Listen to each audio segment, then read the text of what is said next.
let's go.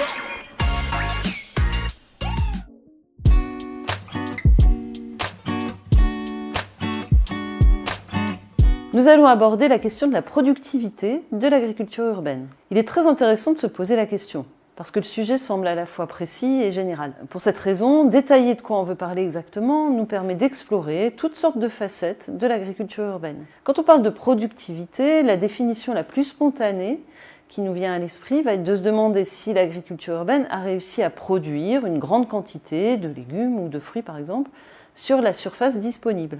Quand on y réfléchit, on va se dire assez vite que cette productivité varie certainement selon la qualité de la terre, l'irrigation, la fertilisation, le temps et le savoir-faire consacré. Toutes les parcelles, toutes les situations, toutes les agricultures urbaines ne sont bien sûr pas identiques en matière de productivité. La définition de la notion de productivité proposée par le dictionnaire Larousse nous permet d'avancer un peu.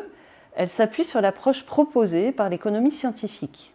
Cette définition est la suivante. La productivité est le rapport entre le résultat d'une activité productive, de biens et de services, et les facteurs de production qu'on a utilisés pour parvenir à cette production. On distingue communément la productivité du capital, qui est le rapport de la valeur ajoutée au capital fixe productif en volume, la productivité du travail, qui est le rapport de la valeur ajoutée au nombre d'heures travaillées, et la productivité globale des facteurs, qui apportent la valeur ajoutée au volume des deux facteurs, capital et travail. La productivité n'est pas la quantité produite elle-même, mais finalement une mesure de rendement des moyens investis. La terre, le temps de travail, les investissements économiques dans le matériel, les animaux quand il y en a. En économie de l'agriculture, on a l'habitude de distinguer la productivité de la terre, du travail et du capital. Dans le langage courant, on désigne fréquemment sous le nom d'agriculture intensive les systèmes à forte productivité du sol, du foncier. Les trois productivités, de la terre, du travail et du capital, entretiennent des rapports assez complexes. Il existe entre elles des combinaisons variées. D'une situation à l'autre, la disponibilité de ces trois ressources, mais aussi les stratégies des agriculteurs pour les combiner, se révèlent très variables. Pour continuer à explorer tout ça à propos de l'agriculture urbaine, on peut s'appuyer sur un schéma qui récapitule diverses formes spatiales de l'agriculture urbaine. Il nous rappelle que l'agriculture urbaine réunit des professionnels, mais aussi des individus et des groupes dont le but principal n'est pas de gagner de l'argent lorsqu'ils pratiquent l'agriculture urbaine, mais plutôt de produire des aliments. Or, notre définition initiale de la productivité reste centrée sur la notion de bénéfice économique.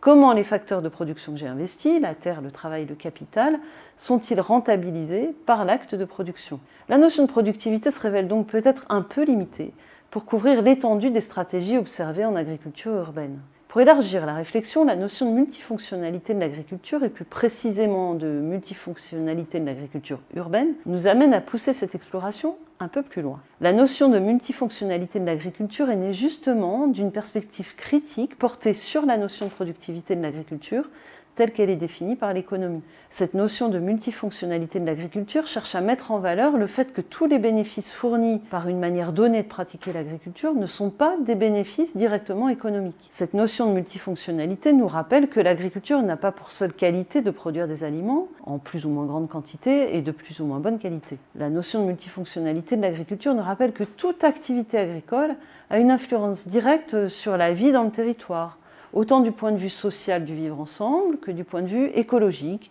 de l'environnement, des paysages. De manière plus précise, une enquête d'Éric Duchemin menée à Montréal a montré que les personnes et les communautés qui pratiquent l'agriculture urbaine identifient un champ très varié de bénéfices procurés par celle-ci, comme on le voit sur ce schéma.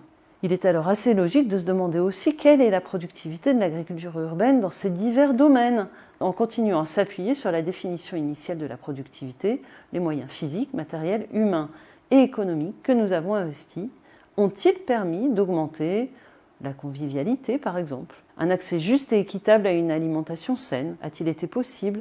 La biodiversité et le bien-être des vivants dans le territoire ont-ils été augmentés? La gestion de la qualité de l'eau et de l'air a-t-elle permis de protéger ces ressources? Le recyclage des déchets a-t-il été pris en compte, augmenté, etc. Cette manière-là d'aborder la productivité multifonctionnelle de l'agriculture urbaine est finalement assez joyeuse et créative. Elle ouvre la voie à leur reconnaissance et à la cohabitation d'une grande diversité de pratiques, de stratégies et d'objectifs, d'organisation, à laquelle vous avez certainement envie de contribuer.